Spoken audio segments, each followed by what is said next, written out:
I never thought I'd be the type of grandmother to teach a lesson this way. My generation was raised on the virtues of giving without expectation, of sacrificing for family without complaint.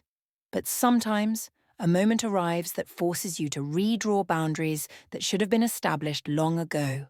My name is Margaret Wheeler. I'm 72 years old, widowed for 12 years now, and until recently, I believed my greatest achievement was raising a family who knew the value of hard work and respect. I was wrong. If this story resonated with your soul, click subscribe and let me know in the comments which city or country you're listening from. I'm truly curious to know where you're tuning in from. It started with a text message from my grandson, Ethan. At 24, he's my oldest grandchild, the first to call me Grammy with chubby fingers tugging at my skirt. Now those same hands were tapping out a message that would eventually unravel 3 decades of unconditional love. Hey Grammy, hate to ask, but I'm in a tight spot with rent this month. Can you spare $800? We'll pay back soon, promise. This wasn't the first such message, or the 5th, or even the 10th. What had begun as occasional emergencies during his college years had evolved into a monthly ritual since he'd graduated and moved into what he called his starter apartment in the city, a luxury high-rise with amenities I wouldn't have dreamed of at his age. Or mine. I stared at my phone, the arthritis in my fingers making my response slower than my thoughts. Before I could reply, another message appeared. Actually make it $1,200 if you can. Car insurance due too. My chest tightened.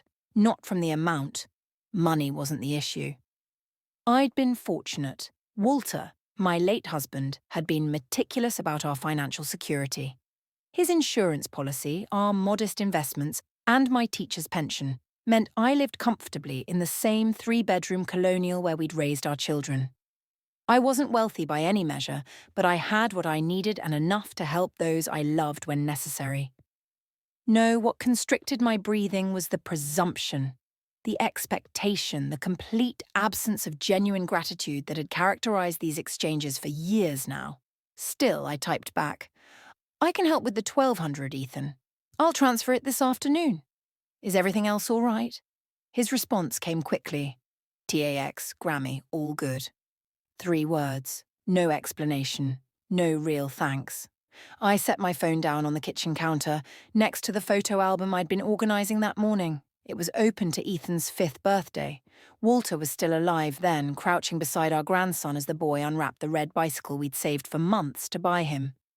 The joy on Ethan's face in that moment, pure, uninhibited gratitude, bore no resemblance to the young man who now communicated primarily through abbreviated texts and financial requests.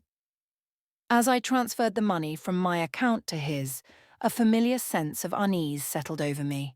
When had our relationship deteriorated into this transactional arrangement? Was I enabling something unhealthy? Walter would have known what to do. He'd always been the practical one, the voice of reason when my emotions clouded my judgment. You're too soft, Maggie, he'd say, not unkindly. Sometimes love means saying no, but saying no had never been my strength. Not to our children, not to their children, especially not to Ethan, who'd lost his grandfather at 12, an age when boys particularly need strong guidance. I closed my banking app and made myself a cup of tea, trying to shake off the discomfort. Perhaps I was overthinking things.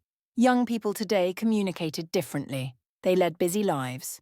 And hadn't I always told my own children they could come to me for anything? 2 weeks later, my daughter Jennifer invited me to Sunday dinner at her home. These monthly gatherings had become our family tradition after Walter passed, a way to maintain connection despite our increasingly separate lives.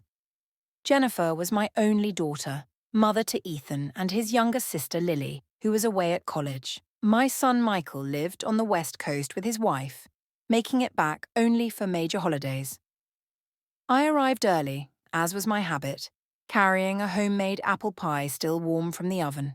Jennifer greeted me with a distracted kiss on the cheek before returning to a work call that apparently couldn't wait until Monday.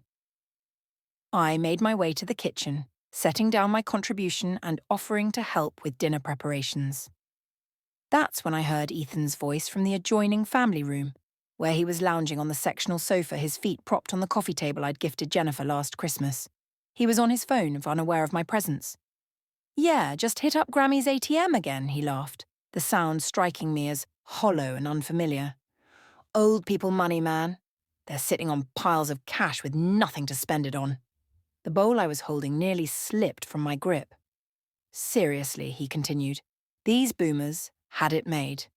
Affordable college, cheap housing, decent jobs without needing 15 certifications. Meanwhile, we're drowning in student loans and they're confused why we can't afford houses on our avocado toast salaries." A pause. Presumably his friend was responding. "Nah, she doesn't mind. Grammy loves feeling needed. I just text her with some sob story about bills and boom! Cash appears in my account. It's like a magic trick." Another laugh. "Pay her back, dude? She's got one foot in the grave and no one else to spend it on. This is just my inheritance coming early." I stood frozen, the conversation washing over me like ice water. My hands trembled as I set the bowl down, careful not to make a sound. Part of me wanted to walk into that room immediately, to confront the cruel stranger wearing my grandson's face. But a deeper instinct, one I rarely heeded, told me to wait, to listen, to let the full truth reveal itself before deciding how to respond. "Her generation hoarded all the wealth anyway," Ethan continued. "They ruined the economy and the planet. Far as I'm concerned, they owe us."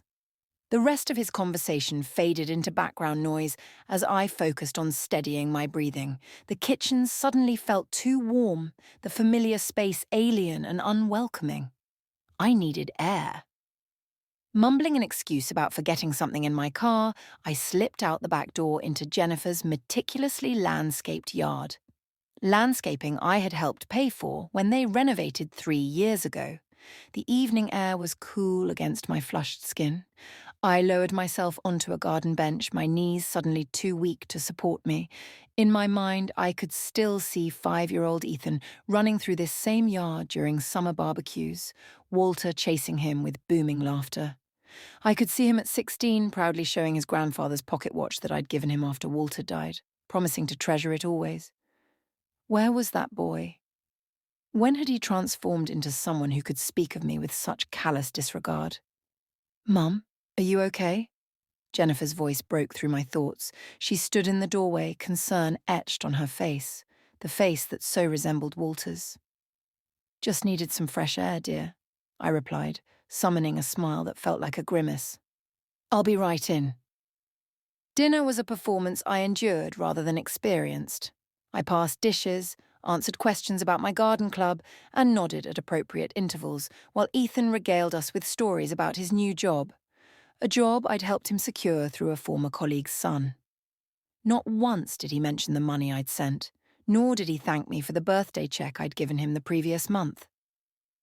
I watched him throughout the meal, searching for glimpses of the sweet boy I'd loved so fiercely. He was handsome in the way Walter had been, with the same strong jaw and expressive eyebrows. But Walter's eyes had been kind, his smile genuine. Ethan's charm felt practiced, his attentiveness calculated. Or perhaps it had always been this way and I'd been too blinded by love to notice. When Jennifer brought out my apple pie for dessert, Ethan finally addressed me directly. "Grammy, this looks amazing as always. You know your pies are like the highlight of these dinners, right?"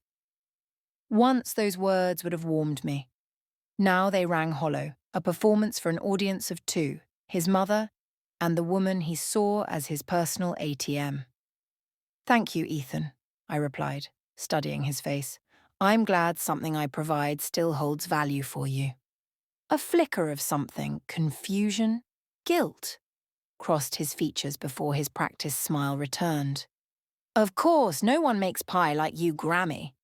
Jennifer, oblivious to the undercurrent, launched into a story about a disastrous attempt at baking during her college years. I nodded and laughed at appropriate moments, but my mind was elsewhere, turning over decades of interactions, re-evaluating countless exchanges. How long had Ethan seen me this way? Had I created this situation with my eagerness to help? my inability to set boundaries. What role had Jennifer played? Had she enabled his attitude, perhaps unintentionally? And what would Walter say if he were here? That last question I could answer with certainty. Walter wouldn't have stood for it. Not for a moment. I left earlier than usual that evening, claiming fatigue. As I hugged Ethan goodbye, he whispered, "Love you, Grammy." The words so at odds with what I'd overheard that I nearly flinched.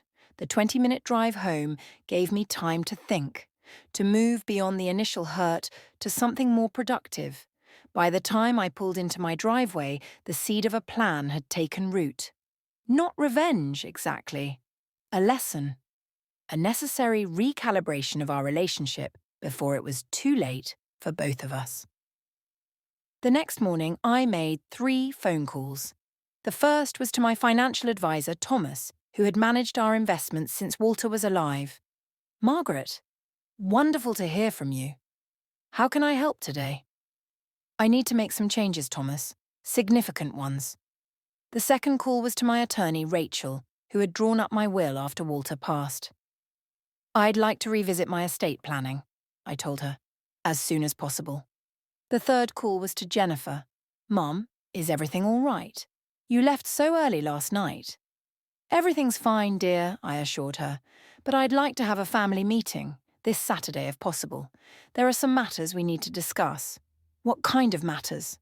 Alarm coloured her voice. "Are you sick? Is this—" "Nothing like that," I interrupted gently. "I'm in perfect health.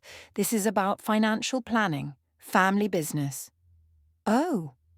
The relief in that single syllable was palpable. "Sure, Saturday works. Should I tell Ethan?"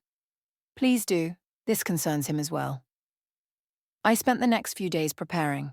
There were documents to gather, accounts to review, decisions to finalise. Through it all, a strange calm guided my actions. This wasn't about punishment. It was about truth. About consequences. About the kind of love that does the difficult thing because it's necessary. Saturday arrived bright and clear, one of those perfect autumn days that had always been Walter's favourite here in Boston. The leaves in our suburban Massachusetts neighbourhood had just begun their magnificent transformation, painting the streets in warm hues of amber and crimson. I dressed with particular care. A tailored navy dress I reserved for important occasions. Pearl earrings Walter had given me for our 30th anniversary. Practical but polished low heels. I wanted to look like what I was, a woman of substance making substantial decisions. Jennifer arrived first, tension evident in the tight line of her shoulders. After pleasantries and a perfunctory acceptance of the coffee I offered, she asked, "Mum, what's this really about? You're worrying me." "Let's wait for Ethan," I replied, my tone leaving no room for negotiation. He arrived 20 minutes late, offering no apology beyond a casual, "Traffic was brutal," though the light weekend flow on our suburban streets made this unlikely. He declined coffee but helped himself to the banana bread I'd set out, draping himself across my sofa with the casual entitlement of someone who sees their comfort as the room's primary purpose. "So, Grammy," he said through a mouthful of bread, "what's this mysterious meeting about? Jen's been freaking out thinking you're about to announce some terminal illness." I settled into Walter's old armchair. The one piece of furniture I'd never reupholstered after his death, the fabric worn smooth by years of his presence. "Nothing so dramatic," I assured them both. "I've simply been doing some financial reorganization and wanted to discuss the changes with you directly." Jennifer visibly relaxed. Ethan's expression remained neutral, though I noticed his posture straighten slightly. "What kind of changes?" he asked, a new alertness in his tone. I folded my hands in my lap, the gesture giving me a moment to centre myself. "For most of my adult life," I began, "I've operated under the assumption that family means unconditional support. That my role, particularly after Walter died, was to provide whatever assistance you needed, whenever you needed it. Financial or otherwise." I looked directly at Ethan, whose eyes had narrowed almost imperceptibly. "Recently I've come to question whether this approach truly serves any of us well, whether it builds strength or dependence, gratitude or entitlement. Mum, Jennifer started, but I held up a hand. Please, let me finish. This isn't easy for me. She subsided, her expression confused but attentive. I've made several decisions. First, I've frozen all of my regular financial gifts and contributions, effective immediately. This includes holiday and birthday checks, help with rent or other expenses, and any standing arrangements either of you may have been counting on. The silence that followed was absolute. Even the ticking of the grandfather clock in the hallway seemed to pause. Second, I've restructured my will and established a trust with very specific conditions. Upon my death, my assets will be distributed as follows. 30% to charitable organisations Walter and I always supported, particularly those focused on education and child welfare. I paused, noting how Ethan's expression had shifted from confusion to growing alarm.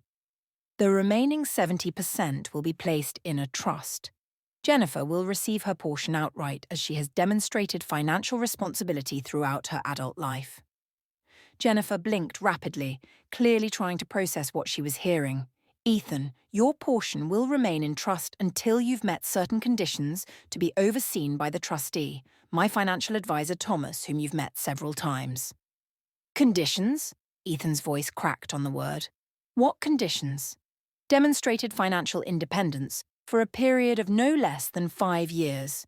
This means maintaining steady employment, living within your means without assistance from family members, and establishing a retirement account to which you regularly contribute.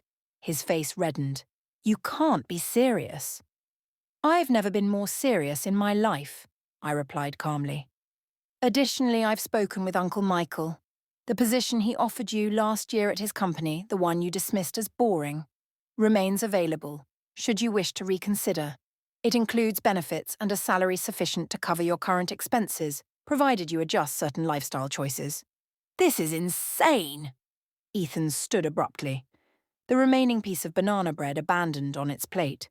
You can't just cut me off and dictate my life choices. I'm not dictating anything, I said, maintaining my composure despite the trembling I felt internally. You're free to make whatever choices seem right to you. I'm simply outlining the consequences of those choices as they relate to my financial support. He turned to his mother. Are you hearing this? Did you know about this? Jennifer looked as stunned as he did. No, Mom, where is this coming from? Is this about money? If you're having financial difficulties, this isn't about money, I interrupted gently. I'm financially secure and intend to remain so. This is about relationships, about respect, about the difference between giving from love and giving from fear or obligation. I'd love to know if you've ever experienced something similar. Share your story in the comments below. Ethan paced the living room, his movements jerky with agitation. So that's it? After everything, all these years, you're just cutting me off? Because what, I asked for help with rent a few times. The unfairness of this characterization might once have made me backtrack, desperate to avoid conflict. Now it merely strengthened my resolve. Ethan, in the past 2 years alone, I've given you over $30,000, money you've never repaid despite promises to do so. I've co-signed your apartment lease, paid off credit card debt you claimed was an emergency, and covered car repairs that somehow always cost precisely the amount you need for whatever concert or trip you've planned that month. His mouth opened, then closed, no ready rebuttal available for these documented facts. But this isn't actually about the money, I continued. It's about hearing my grandson describe me as a walking ATM with one foot in the grave. It's about learning that what I thought was mutual love and support was, from your perspective, merely old people money you're entitled to receive. The colour drained from his face. You heard that? At Jennifer's house last Sunday, Jennifer gasped. What? Ethan, tell me you didn't say those things about your grandmother. He had the grace to look ashamed, if only momentarily. It was just guy talk. I didn't mean it like that. I think you did, I said quietly. And that's why this is necessary. Not as punishment, but because I've failed you by making support too easy, expectations too low. Because I love you too much to watch you become someone who sees relationships as transactions and family as financial resources to be tapped. This is ridiculous, he muttered, running a hand through his hair. A gesture so like Walter's that my heart clenched despite everything. I made one stupid comment and you're rewriting your will? The comment revealed the reality, I replied. It merely confirmed what I've suspected for some time, but didn't want to acknowledge. Jennifer, who had been uncharacteristically quiet, finally found her voice. Ethan apologized to your grandmother. Right now. He shot her an incredulous look. Seriously? You're taking her side? There aren't sides, I interjected. There's only truth and its consequences.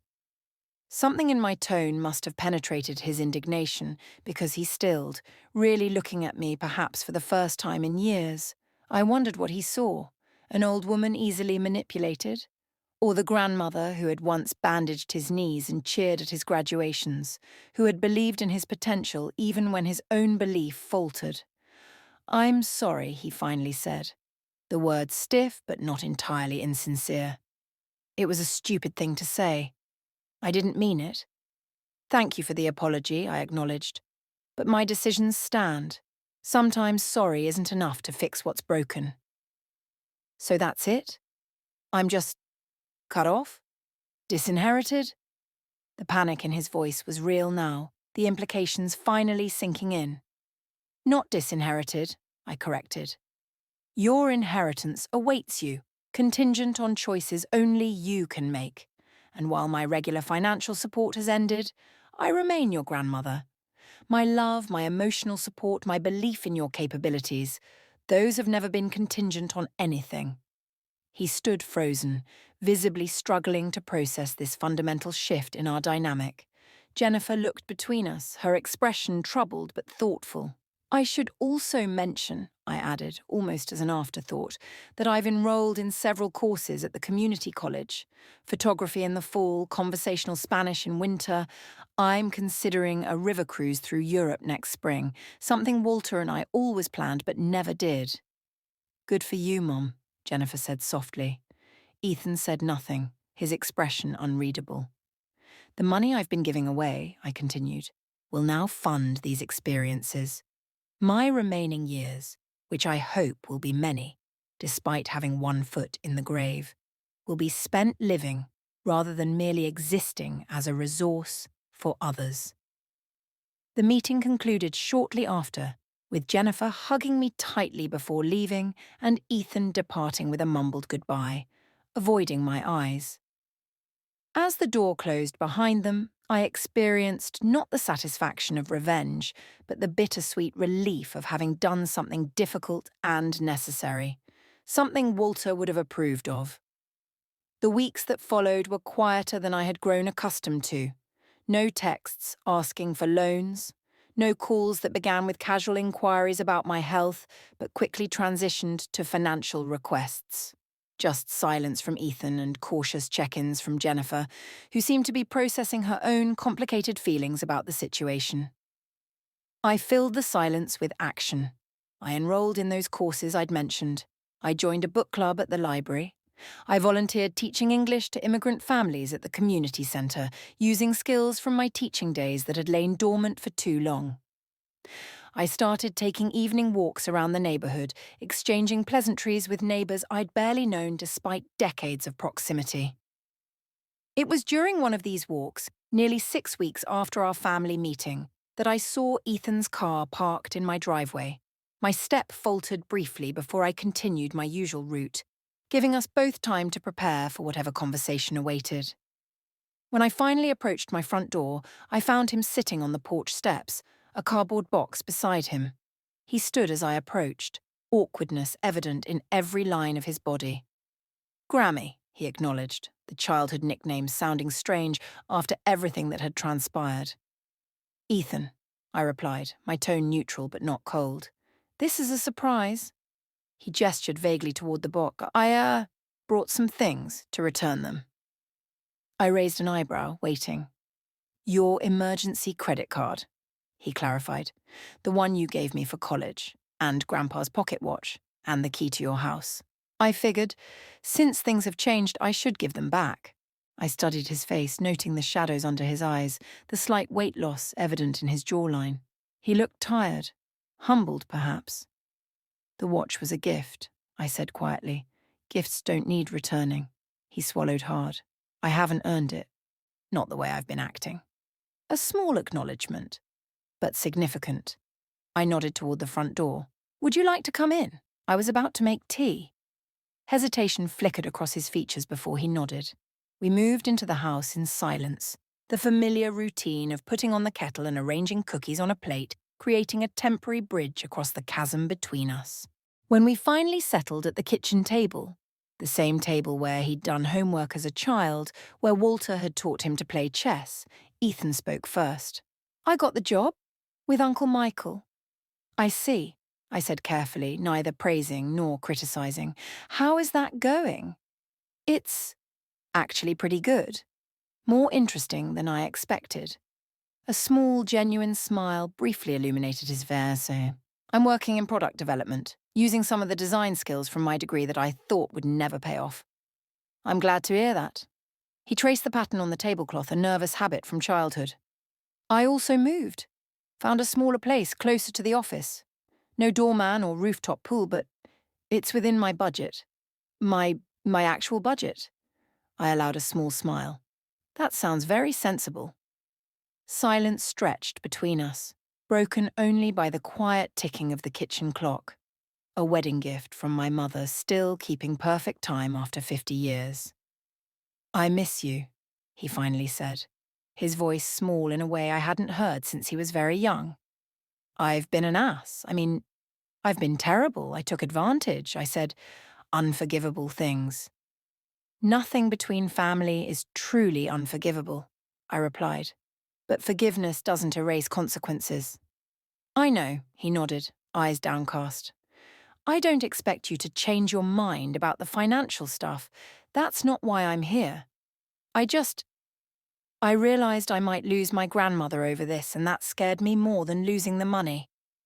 For the first time since that Sunday dinner when everything changed, I felt the tight band around my heart loosen slightly.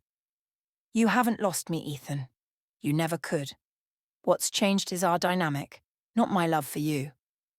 He looked up then, his eyes shining with unshed tears. I don't deserve that constancy.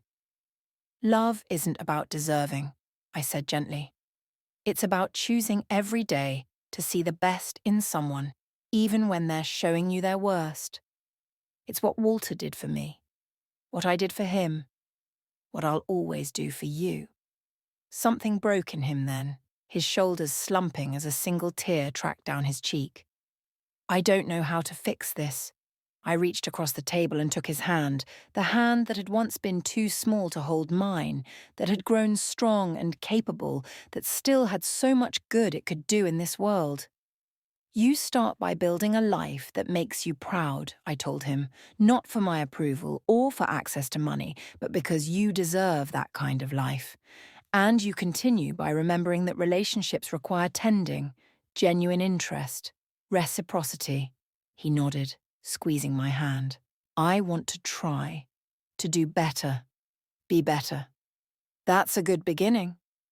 We talked for nearly 2 hours that evening, really talked, without the undercurrent of transaction that had tainted our exchanges for so long. He told me about his new job, his smaller apartment, the budgeting app he'd downloaded.